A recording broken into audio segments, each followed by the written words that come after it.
அதெல்லாம் நான் உங்ககிட்ட சொன்னதில்ல சோழன். நான் யாருக்கிட்டயுமே சொன்னதில்லை. முதல் முறையா உங்ககிட்ட தான் சொல்லப்போம். நான் எப்படி இருந்தேன், இப்ப என்ன எப்படி நடத்துறாங்க? எப்படி இருந்தனா இப்படி ஆயிட்டேன், எப்படி இருந்தனா இப்படி ஆயிட்டேன். எல்லாம் யோசிக்கும் போது எனக்குன்னு யாருமே இல்லாம தனியா இருக்க மாதிரி தோணுது. உடனே வந்து கொடுத்து விட்டு போயிட்டான் ஐயா. உலகாரம் டேய் நிலா, என்ன பேசுற நீ? இங்க பாரு, நான் இல்லையா உனக்கு? போயிட்டு வாடா. நாங்களாம் இல்ல.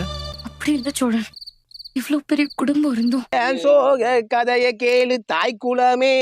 ஏமா அவங்க நமக்காக நிக்கலனா அவங்க யாரும் இல்லாத மாதிரி தானே. நீ சொல்றதெல்லாம் வாஸ்தவம் தான்டா. ஆனா அதுக்காக நான் எத்தனை தடவை உங்களை தேடி போய் நின்ன. எனக்கும் தான் கோவம் இருந்துச்சு. சரி, என்ன பண்ணலாம்? அதை தாண்டி அவங்க மேல அன்பும் இருந்துச்சு. அதனாலதான் நான் போய் நின்னேன். அப்படியா? என்ன நொப்படியா நம்பலையா? அப்படி இல்ல. அவங்களுக்கு அந்த அன்பெல்லாம் எங்க போச்சு சோழன்? சாரி, எனக்கு தெரியாது. மறக்காம சர்ப்ரைஸ் பண்ணுங்க. தேங்க்யூ.